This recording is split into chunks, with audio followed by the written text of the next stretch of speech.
Hello and welcome to coverage of Grand Prix Toronto. I'm Marshall Sutcliffe in the booth. I've got Randy Buehler with me and we're ready for the finals. It's Lucas Siao versus Edgar Megalange and they are underway here. This is Abzan Midrange versus Mardu Dragons, a relative newcomer to the standard scene. What do you make of this Mardu deck, Randy? Looks sweet.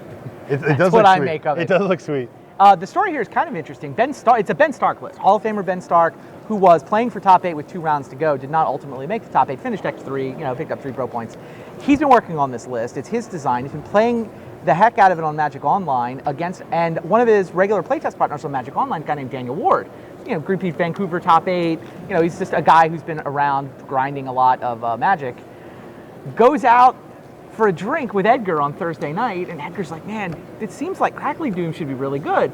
Daniel Ward's like, I've got the awesomest Crackling Doom list. Check this out. Edgar spends all day Friday borrowing all the cards and shows up running Ben Stark's Mardu Dragons list that he basically got from a mutual friend on Thursday night. Very cool, and he actually makes it all the way to the top 8 here. Now he's facing down Lucas Siao. We thought earlier that Lucas had won a GP. It turns out he hasn't. And the reason why we thought that is because he's found himself in the finals not once, but twice before this, and in fact has a 4th place finish as well. Second, fourth. Right, so it turns out that Lucas is really looking to try to push through. Apparently, a bunch of his friends have won GPs and tease him relentlessly that he's the one who keeps getting second. And he's really gonna try to finish up this time. But Edgar is gonna make it difficult for him. One of the cards that we've been talking about that hasn't showed up in great numbers this weekend was Stormbreath Dragon. Absolutely. But Edgar's got him. Yes, no, all the Abzan decks have gone to max Abzan charms. They can kill everything else, they can't kill a Stormbreath Dragon. So people have been cheating on Hero's Downfalls.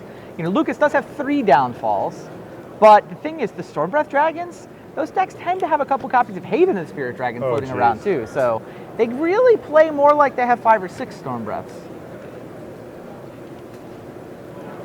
That said, Siege Rhino is still a pretty good Magic card. Edgar hasn't cast a spell yet. Yeah, Edgar really has a slow start. 3 tap lands in a row and just not able to add to the board. And Lucas is just taking the aggressive route with a turn 3 Morph and a turn 4 Siege Rhino. Somehow that's going to be the beatdown plan. Not your normal curve, but here we are. A lot of Edgar's removal kicks in on turn 3. Well, that is, kicks in at 3 mana. Edgar, unfortunately, was tap land, so has not yet been able to deploy a Foul Tongue Invocation or a Crackling Doom. 4th tap land. Pushes.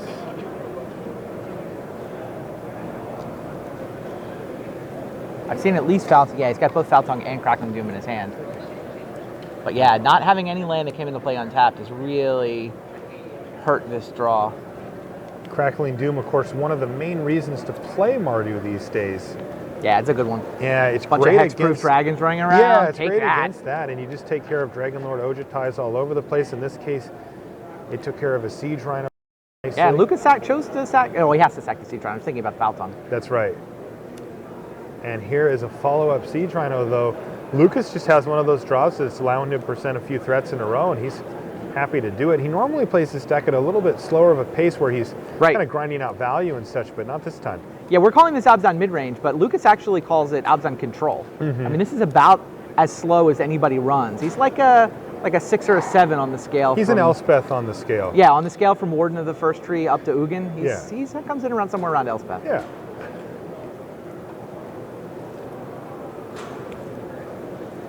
All right, Draconic Roar. Revealing Stormbreath. Does he have a land that comes into play untapped That's yet? what he needs here. Because he's got the Foul Tongue Invocation. Yes, he has a Bloodstained Mire.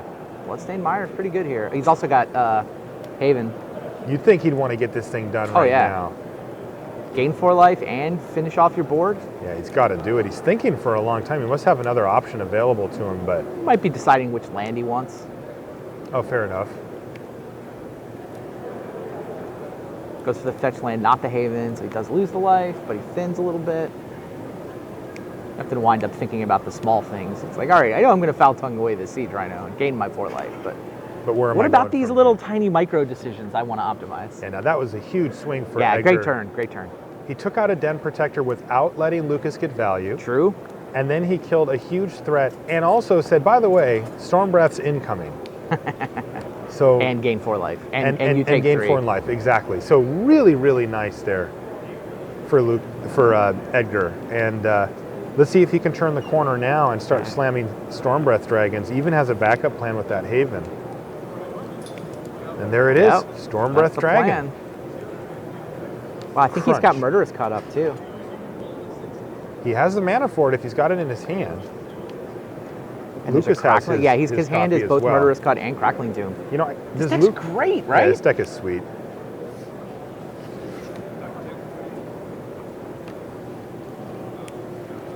Elspeth for Lucas CL. That can kill a Stormbreath Dragon. But it'll come right back. Yes.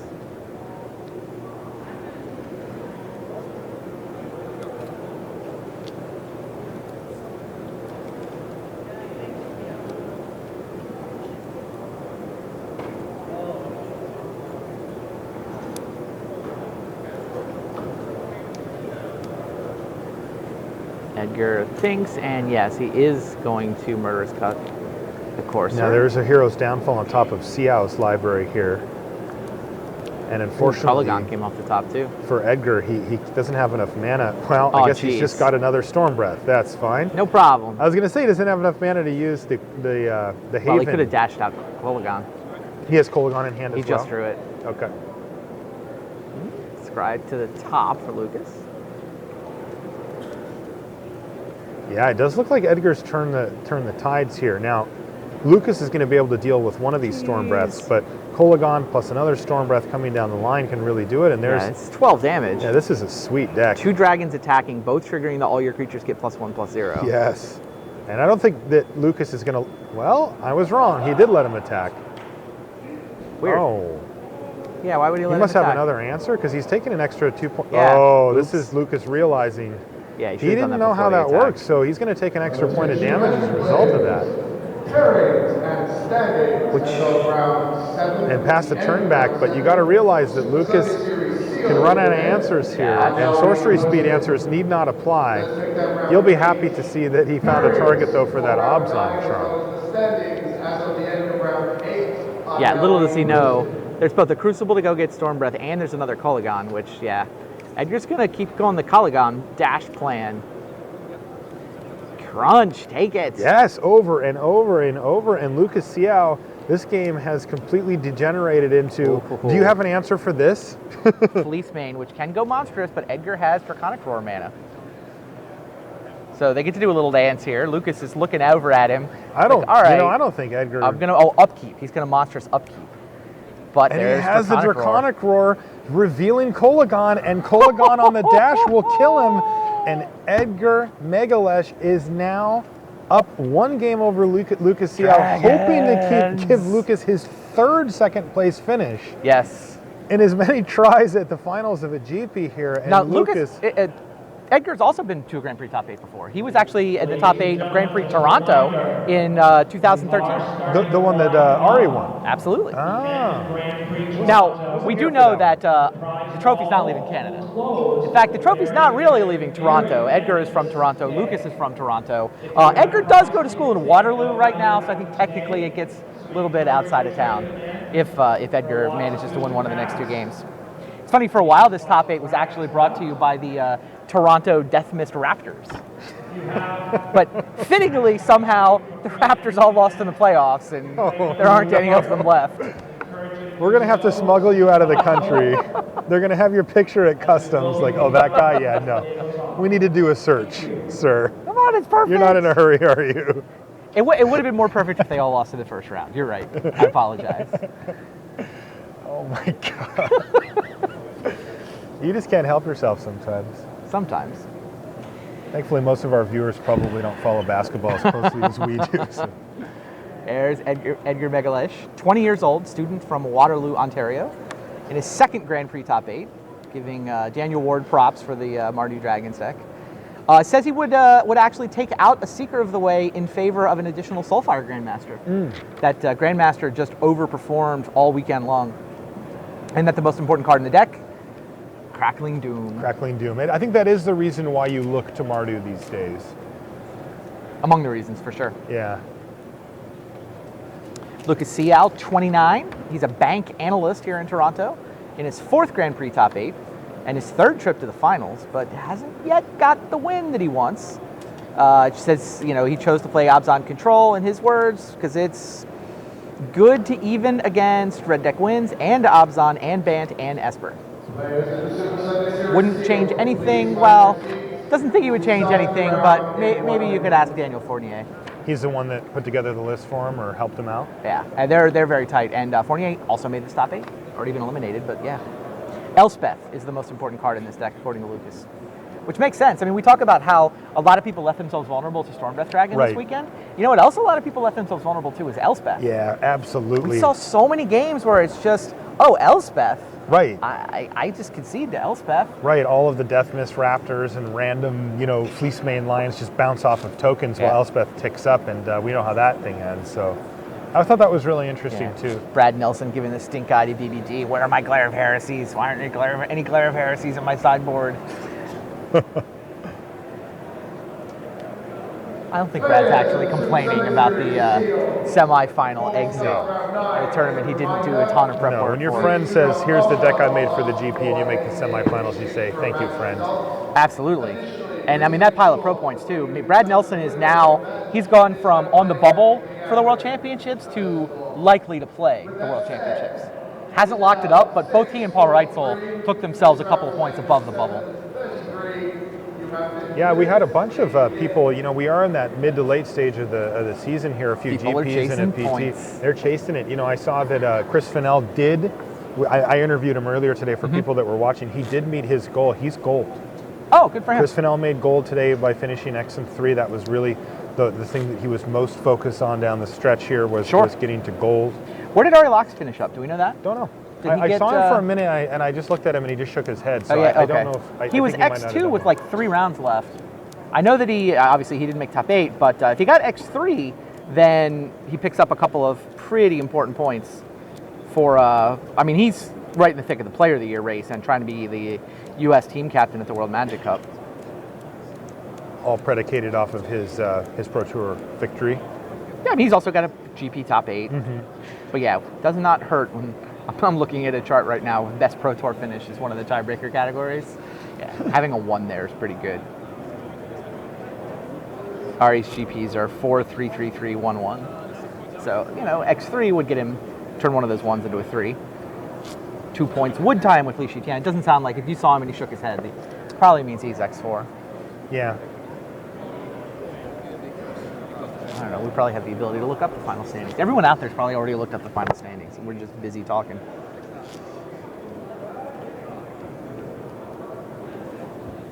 Don't think the sideboards change a ton here. I mean, he's got a Thoughtseize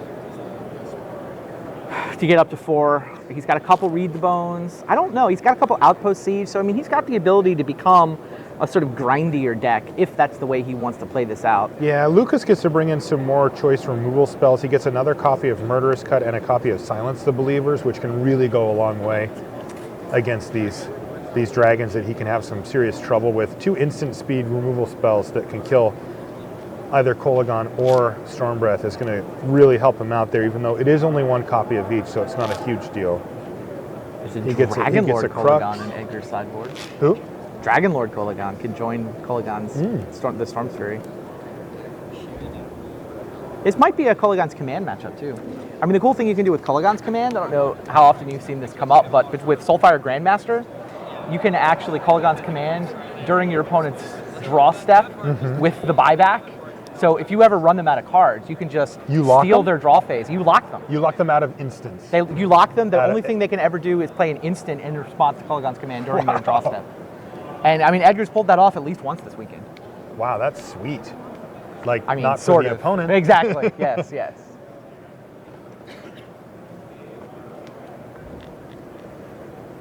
All right, here we go, game 2.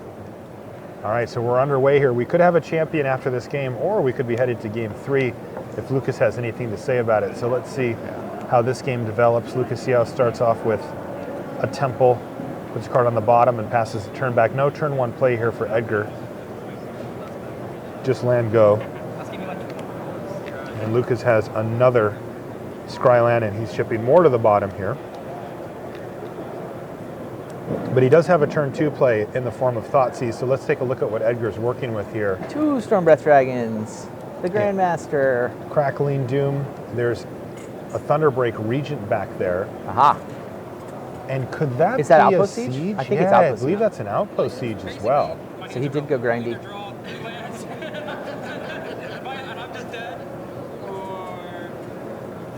Interesting, Lucas Xiao does have 2 copies of Dromoka's Command in his board. I don't know that he would bring him in here. Maybe. I mean, he's seen the deck list. They are sharing deck lists, but yeah, Dromoka's Command, not a great card in this matchup. Does Although take Dromoka's care of Command, the one- outpost. Yeah, it's one of the other cards that appeared in 7 lists in this top 8. Dromoka's Command, Fleece Main Lion, and Den Protector. Yeah, were we've the seen a 7 decent O's. amount of Atarka's Command, but Dromoka's Command's the number 1. Oh yeah, yeah. No, the rise of by a it certainly long this shot. weekend with all the green-white decks doing so well. So he takes the 2 drop. No turn 2 play for you.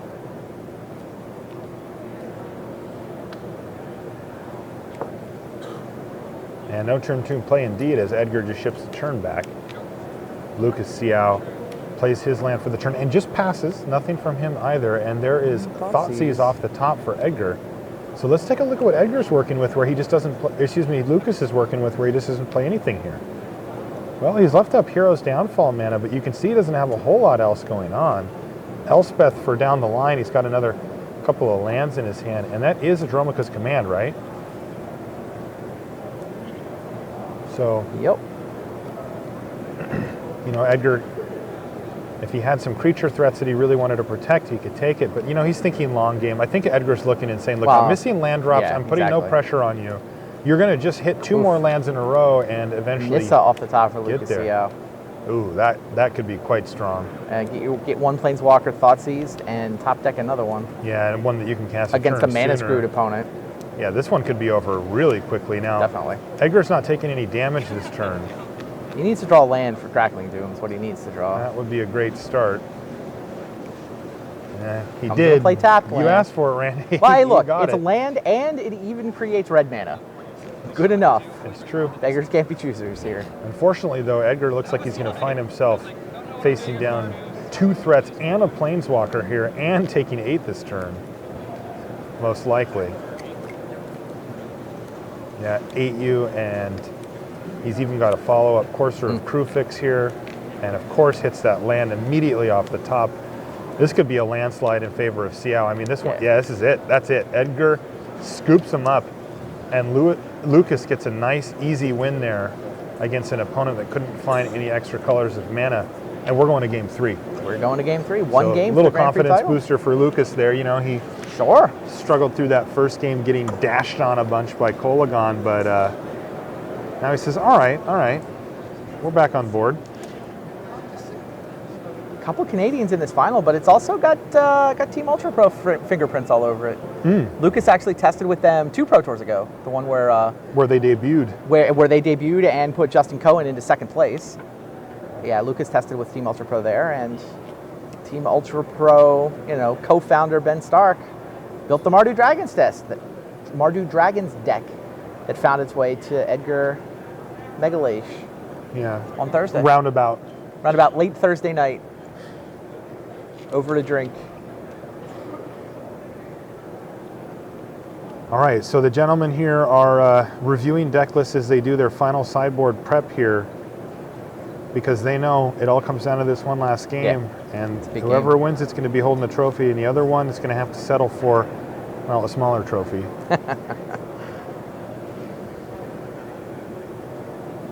Now, a lot of the weight is lifted from their shoulders after they make the top 8. You know, there's the Pro Tour Yeah, qualification. the Pro Tour invite is a big deal. That's a big one. I know a lot of the people that come out to play GPs really do think of it in terms of, I'm going to try to top 8 and get on the PT, and then It is the rest most will straightforward way to happen. get on the Pro Tour these days. Yeah. I mean, It's a way a lot of the people, you know, we saw Mark Herberholtz, who couldn't quite meet his goal yet, but he's been knocking at the door, and I expect to see him in the top 8 circle here at a GP before too long. And, you know, we've seen Huey and even Paul Cheon and stuff get back on the Pro Tour primarily through success at the GP level, and then chaining that together with either other GPs or maybe a strong PT performance to finally get themselves where they want to be. Looks like some friendly chatter among the players here. I mean, I'm sure these guys have played plenty. They're both from Toronto.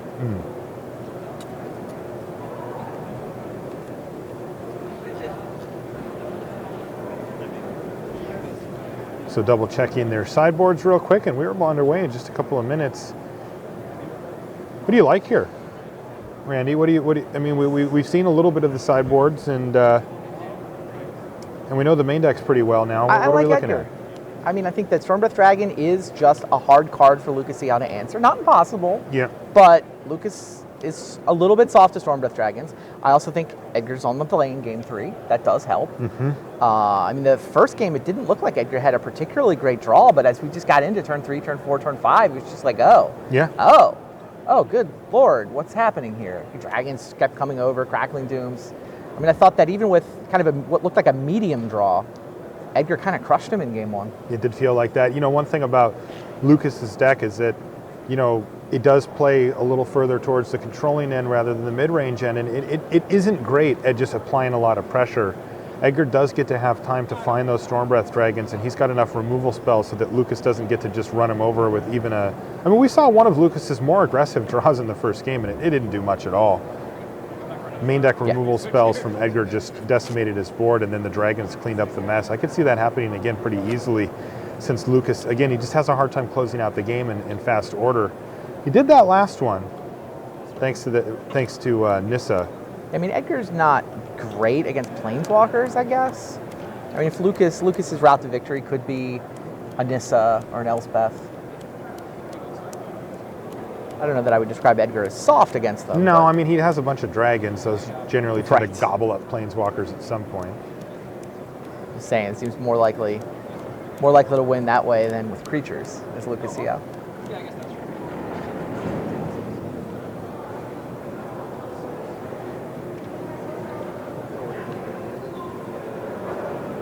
Really interesting how this standard is shaping up. In that It just keeps changing. yeah, it's not shaping up. Yeah. It's almost like the last GP weekend, we had Krakow going on. That format did not even seem to resemble the Star City Open format from the same weekend. There's just the top 8 seem to be telling 2 different stories of 2 different formats from 2 different points in time. Yeah. And here, between this and GP Sao Paulo, it feels the same way. I know. top 8 it's do funny. not resemble I was each listening other. to a podcast on my way over to the event site this morning, and Patrick Chapin was talking about how the format was still evolving and still changing, and kind of really giving it a lot of credit for that. And that was after the regional PTQ weekend. It's still going, It just keeps rolling right along and changing.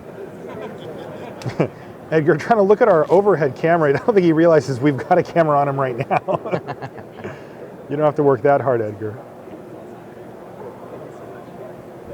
All right, the calm before the storm here. Again, Edgar on the play. Could not find his mana in game 2 and suffered greatly at the hands of Nissa Worldwaker. Won a good fair game in game 1 after Lucas got off to a decent start, but Edgar decimated his board with removal spells. Again. And we're at game 3 here, where Edgar's going to start off down a game and Lucas is not. So on the play, going to 6 versus Lucas Xiao, who's going to keep his opening 7 here on the draw. Now going to 6 shouldn't be a huge deal here, right? Not a huge deal. Going to 5's troublesome. Yeah, I mean, his deck is not super aggressive. I mean, he really needs to get to 3 mana before he can operate. Yeah, he can play some 2-drops that he has in the deck, but they're not really going to win the game. Right. I mean, being down a card is not a catastrophe, but the more times you mulligan, the harder it is to come up with 3 lands, right? Right, and of course he's on the play here too. So we saw mana troubles for him in the second game. Now let's see if he can keep a 6 here and get us a nice fair fight to see who's our champion. We have not seen a land yet, and he's going to have to mulligan that. That is a straight up no-lander. Yeah, no. Okay, so Edgar's going to No 5, choice. and this is the cross line here. If he can keep a 5, he can still have a shot at this. If you have to go down to 4, your percentages just plummet. I mean, he's already given up a lot going to 5, but when you go to 4, it's bad. There are some pros that will tell you just never go below 5. Yeah? They'll just keep 0 lands at 5. Some non-Gerard Fabiano pros? Yeah.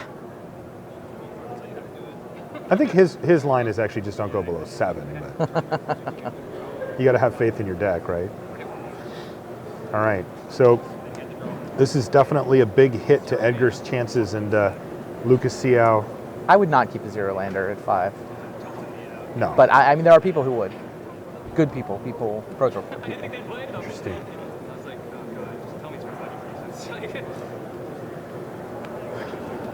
Okay, Edgar, let's make a game out of this. Here's 3, 4, 5. 2 lands to start with, and he's going to keep this no matter what. Yeah, it actually has 4 a land and a 2-drop as seeker. well, yeah. I mean, yeah. Okay, so I was a we're keeper on underway. 2 cards. It was. You're definitely keeping 5 land at 5.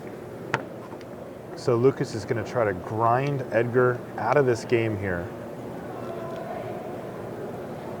And he's left that card on top of his library. It's Fifth another land. land. Yeah, not great. Needs to start drawing some spells now. Now, one thing you do give up by being Mardu instead of Obzon is you don't get Obzon Charm to draw you cards, right? He does. Does Edgar have any just raw card advantage in his deck as far as like Read the Bones or anything Well, like we've that? seen the Nomad outposts. We've seen what? I mean the Outpost Siege. Outpost Siege. So that could be something that he could hit to help him get out of this mess. And right now, Lucas Siao has played a Fleecemane Lion on turn 2.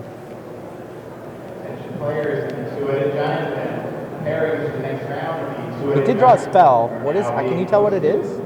It's on the front I of think his it's another hand. Seeker. Ah, Could be a it's definitely got a Soulfire Jeskai Grandmaster. watermark on it. Yeah, it's a Soulfire Grandmaster. And then he's going to play another Temple here and put that down to the bottom. I can only assume that that's a land. And back to Lucas Yeah, I don't think there's a Siao. lot of spells you would push there. Uh-uh. You might push more of the 2-drop creatures, maybe. And there is Courser of Krufix now for Siao. So, and a Bile Blight too. So a beautiful little curve here for Lucas, who goes turn 2, turn 3, and even has a removal spell on top of his deck. And let's see where this goes from here for Edgar. He certainly has his Thunderbreak hands Region. full. Thunderbreak Region off the top. Very nice draw here. It dodges the Bile Blight that he knows about. And That's it a can good curve fly for over Edgar. and start, drawing. Really nice. Ooh, but there's Silence of Believers. Yeah, it's a great draw for a mulligan to 5, but Lucas seems to have a solid 7. Right, especially if Lucas just has a removal spell here, because he'd love to save Silence of Believers to take out 2 creatures later.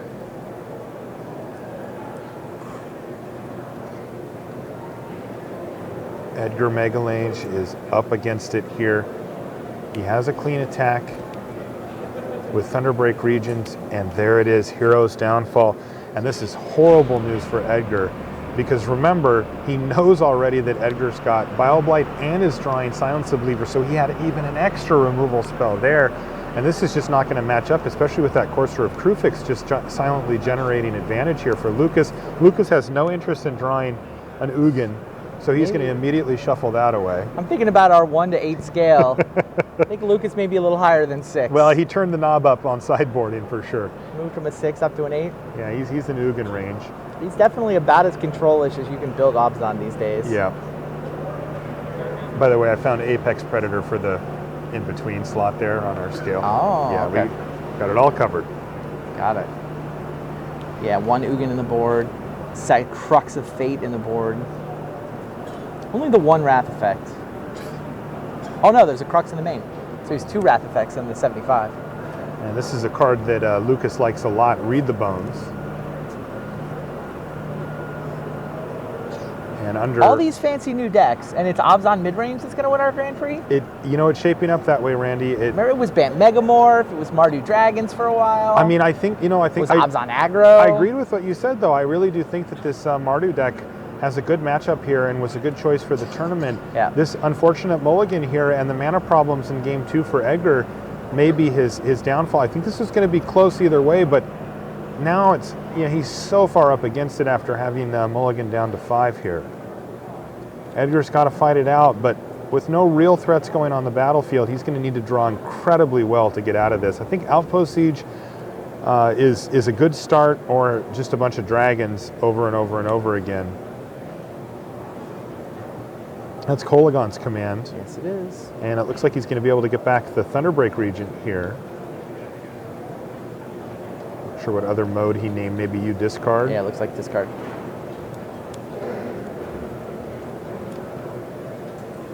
So the Bile Blight goes away, the Thunderbreak Regent goes back. So he knows he has one good play this turn, regardless of top deck. And he hit, is that another Kolagon? Or Kolagon's command? It was either that or actual Kolagon, and we couldn't quite see it because he was flipping it so quickly. And there's a Siege Rhino on top for Lucas. I mean, Lucas's draw has been fantastic. He's been massaging it with Scrylands and Coursers of Crufix and some fetch, but Lucas is content to just pass the turn with his removal spells in hand. It doesn't really matter which version of Abzan you're playing. It's got 4 Siege Rhinos in it. Yep. There aren't that many cards that are 4 of in all the versions. No. I mean, is that literally the only one? What else is a 4 of in all the Abzans?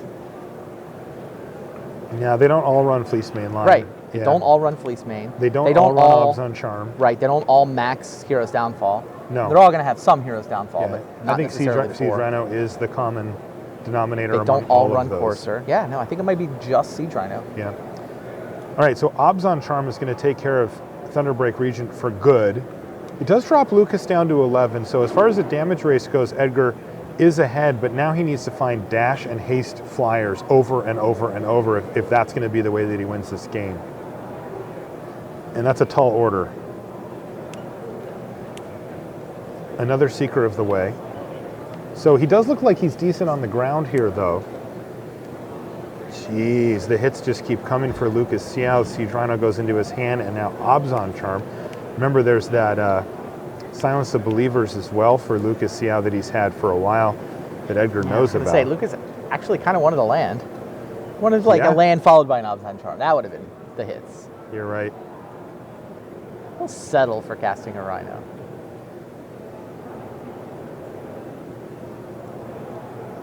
No, he's still playing the control route. Again, Lucas Xiao, very disciplined player. He's going to leave up his removal spell and pass the turn. He doesn't want Edgar to hit some hasty, scary dragon and hit him with it.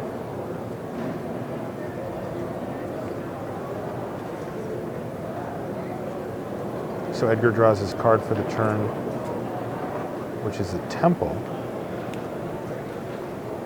which he's going to use immediately.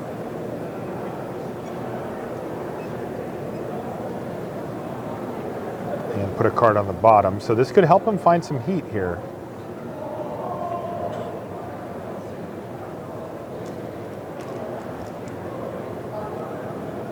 And Edgar goes deep into tank. Doesn't want to make a mistake here. Doesn't have a lot of options, though. He's got one card in his hand, and he's just passed the turn back. And here's Bile Blight to now take down both. That is so He discarded nasty. one to He the discarded Kolagon's one. command. And Edgar had to feel like the coast was clear there.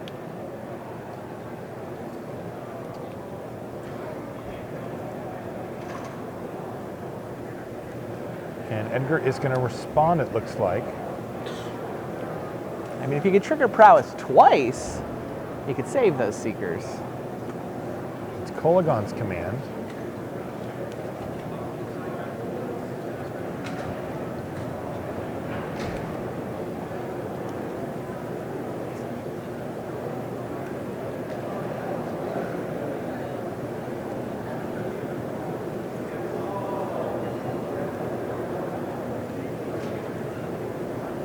It looks like he's making Lucas discard.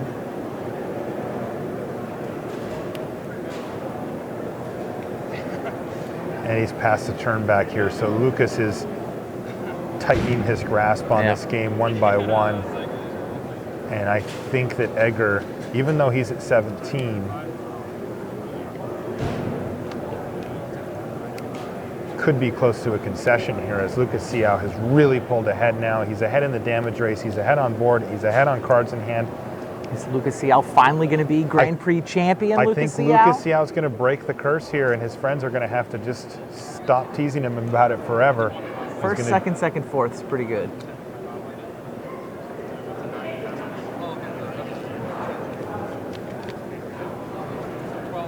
So we're almost there, perhaps minutes away from Lucas Siao being our champion here in Toronto, as Edgar has an incredibly tall order ahead of him. He's top decking, looking for anything, and you can see the head shake there for Edgar.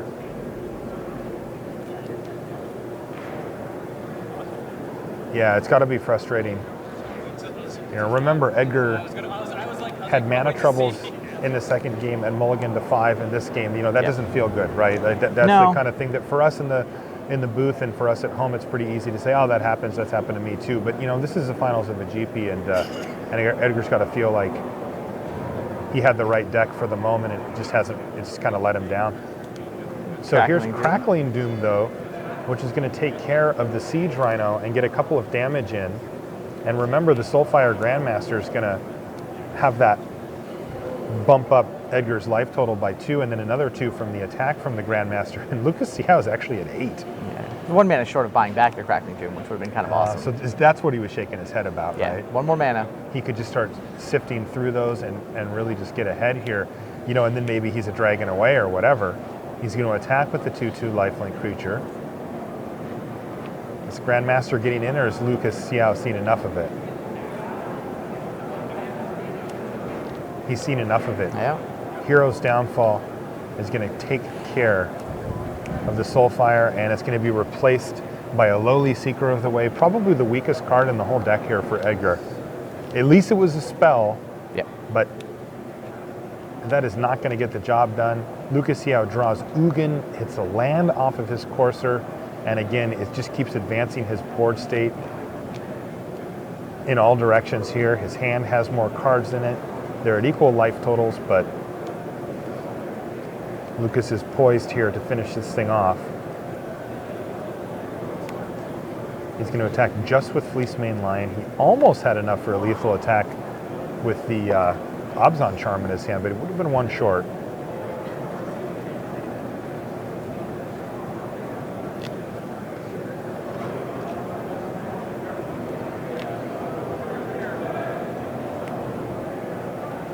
And wow, his draw has been so close to being just right. Any 2 cards, lands or spells. Yeah, but remember, Lucas still has Silence of Believers in his hand, right? This is also just not lethal. I mean, he could attack, block, Fleecemane, and then attack. If there was no removal spell in Lucas Siao's hand, that Storm Breath could actually win this game. But there is. He's explaining how he's going to win. Abzan Charm your Seeker, Elspeth to kill your Storm Breath. He's going to Abzan your Seeker, play Elspeth, minus it, kill both creatures. Yep. And that's the game. Lucas Siao is our champion here in Toronto. Big sigh of relief for Lucas. You can see how he had to work his way through to the finals, and he's done it. He finally gets the monkey off of his back. His friends can't tease him. He gets to be a trophy holder as well. Great tournament here.